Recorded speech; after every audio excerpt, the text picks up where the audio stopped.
Hey, it's me, DJ Mish Easy of Thursday's show Gaze. I have a special treat for you guys. This week only, Monday, January 5th through Friday, January 9th, tune in to hear interviews from your favorite filmmakers featured at the Palm Springs International Film Festival. The 26th annual Palm Springs International Film Festival starts January 2nd to January 12th. What better way to start off the new year? Once again, make sure to tune in the entire week of Monday the 5th through Friday the 9th at 4 p.m.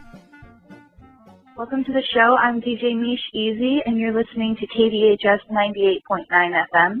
As a part of our Palm Springs International Film Festival series, we have Andy Siege, director, producer, editor, screenwriter, and cinematographer of Beti and Amare. Wow. I'm so grateful to have you on the show. How are you enjoying Palm Springs, Andy? I'm loving it. It's wonderful. The weather's been great. A couple of the locals have been telling me that it's been quite cold for them. But I just came in from Germany where it was snowing, so this is amazing for me. Yeah, this is a total treat compared to snow, I'm sure. I was building snowmen 4 days ago. Oh my gosh, being from the desert, I have no idea what that even means. Watching the trailer for Beti and Amare was a serious full-on sensory experience for me, and I absolutely dig that. I understand you were very involved with the manifestation of Beti and Amare. Could you tell me what planet your inspiration for this came from? My inspirations, there were various inspirations. The story made sense for me in a lot of different ways. One of the things I wanted to talk about was the dual oppression of women during colonialism in patriarchal societies. That was one of the driving forces. I wasn't able to put it into words like I just did until I made the movie, until it was finished, but that's what it was about. I was also born in Kenya, and I grew up mostly in Tanzania. And when I was a small child in Zambia, we didn't have TV. We had a VCR, though, and a tape of Flash Gordon. So I'd watch that tape of Flash Gordon over and over again. And my movie is a sci-fi movie. At the same time, I was visiting the local villages with my friends and going to these meetings where the elders of the villages would tell these traditional African fairy tales. So my movie is kind of influenced by that background of mine. It's a mixture of traditional African fairy tales and science fiction. Your approach to filmmaking definitely honors the art of cinema, as I've seen from your trailer. It's modern, but the plotline struggles with dark and archetypal themes. Can you share more about the plot of Beti and Amare with our listeners? Beti and Amare is about a young Ethiopian girl who, during Mussolini's invasion of Ethiopia in 1936, which is a part of World War II that we haven't really talked about as a global society. So that's also one of the influences of why I made this movie, because I wanted to talk about that part of World War II. So a young Ethiopian girl who, during World War II, escapes the war in the north of the country to live in the south with her grandfather. Things in the south aren't safer. The leader of the local militia wants to take her as his wife, and she doesn't want that. The Italians do make it to the south. So as things are about to get extremely horrible for her, a spaceship cracks through the clouds and falls to the ground by her watering hole where she gets water every day. Out of the spaceship, which is egg-shaped, comes an alien that looks very human, but it is more animalistic and has very sharp teeth. This alien becomes her personal little monster that ends up protecting her against these violent men in the world at that point in time, in that place. I know that you also did the cinematography amongst everything basically else for this film, which I think is phenomenal, because I think the more that the creator can be involved with the manifestation of the project, the more it's able to give the vision. I was curious what you were attempting to convey aesthetically with your film. Well, I'd been traveling in Ethiopia quite a lot before I made this movie. I was extremely struck by the landscapes. Ethiopia, one thing that really stood out to me was that I felt like I was traveling through the Bible as I was traveling through Ethiopia. I set the movie in one of those landscapes, and I wanted to show these vast open areas where the mountains are impressive and powerful. You can feel nature. You're part of the world, and I wanted to convey that. I also wanted to convey aesthetically this magical realism sci-fi aspect, which is in the movie an extension of her unconscious mind as she tries to deal with the trauma against her. And I wanted to blend what the movie is told from her perspective in a lot of ways, including that whatever is real for her is real for the viewer. So we get to see things that are just a part of her unconscious mind but aren't in the real world. So I wanted to convey a truth about human nature and about trauma and the way we deal with trauma through that. It's amazing. And I noticed that there was a lot of post-production effects going on with that as well. Were you aiming to kind of have a bit of comic book look to the final product? Mm-hmm. Yes, a comic book look, retro 90s sci-fi look, or 80s sci-fi look even. I think that those are the films, those are the effects that I grew up with, and I have an affinity towards them. I think they accurately portray certain emotions that modern effects that are made to look completely realistic. And we always know when it's CGI and when it isn't, so Right. It isn't actually realistic. But these modern effects, they don't have this artistic quality that effects had in the 80s and 90s. And how long have you been involved in filmmaking? Is this your first film? This is my first feature film. I've made a bunch of short films before, but I never sent anything to any film festival, so this is the first film I've sent to a film festival. I've been making movies since I've started making this movie, which was 2011. I started writing the screenplay for this film 3.5 years ago. How are you enjoying the Palm Springs International Film Festival? Have you seen any good films, or are you eager to see any films? I'm gonna go watch Lake Los Angeles tonight. I know one of the guys who was involved with that film, so I'm really excited about that. I saw one film which handles some of the themes that my film handles regarding patriarchy in more Aboriginal societies. Talks about how society deals with violence towards women, whereas my film deals with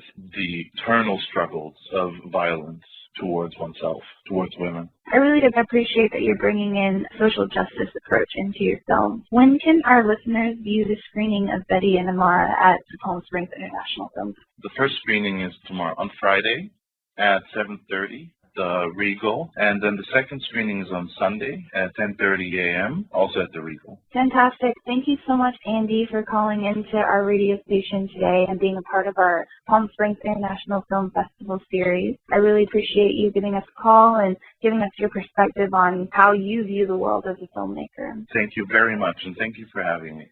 Tune in on Saturdays from 3 to 6 to get your weekly dose of what's going down with the locals in your town. 98.9 KDHS, the Desert Heat.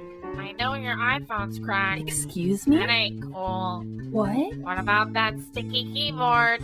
Excuse me? That ain't cool. I Uh... bet you think those pictures are gone forever.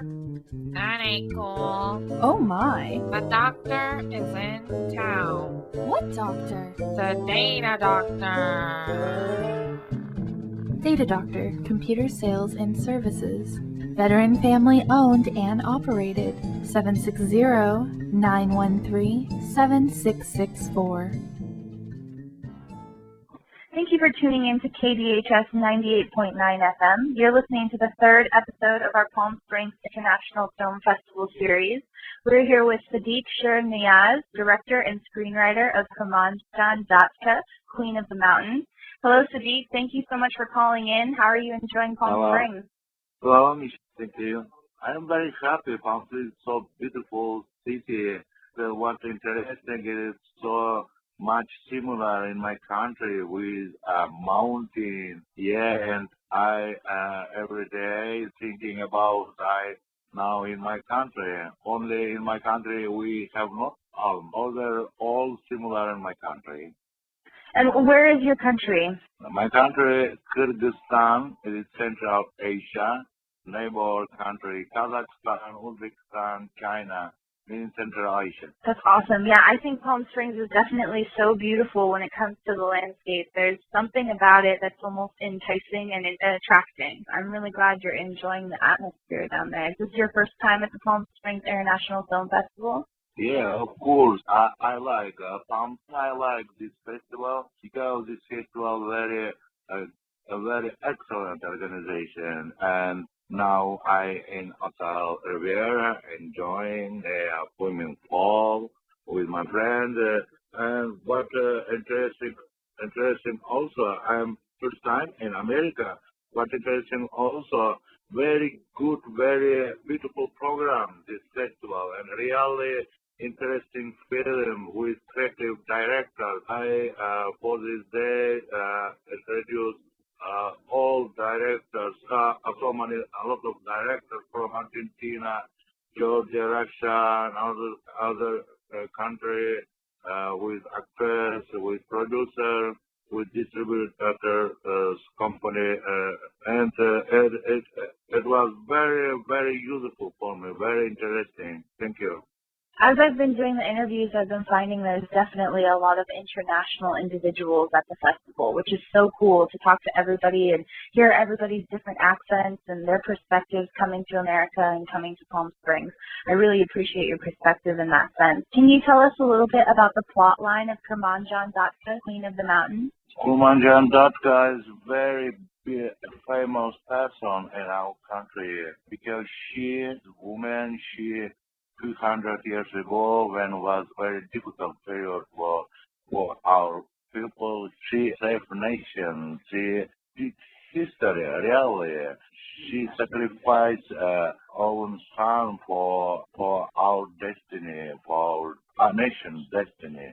200 years ago was very difficult period for our country because it was period invasion Russian Empire to Central Asia, and this hard period, she did all for save our nation, our country. How did you become interested in portraying the story of Kurmanjan Datka? Because it was government order, and I say because this history very interested me. It was my dream doing film about it, and I write script.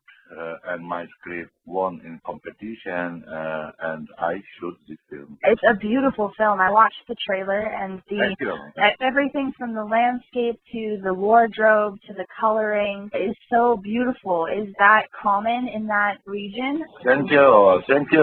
Yeah, the original costume, and this film first time represented our country, first time represented Central Asia in America, and it was very important for our country, not only for our country, Kyrgyzstan. I think also neighbor country like Kazakhstan, Uzbekistan, Turkmenistan, because it's history Central Asia. When I watched the trailer, I was completely captivated by it because it's so foreign. Everything that I was observing, everything that I was learning about, everything, I almost wasn't even sure what to ask you about because everything was so brand new that was coming to me as an American watching the trailer. Is Kurmanjan Datka a huge figure in the history of your country? She came from 200 years ago, so is she someone that you grew up learning about? Yeah, she's a very important person. She mother of nation in our country. And for example, we have banknote with image, her image banknote, not like dollar, yeah, like Washington, yeah. She's a very important person, and this film was very, very important for our country. And this film was 12-week leader of box office, yeah.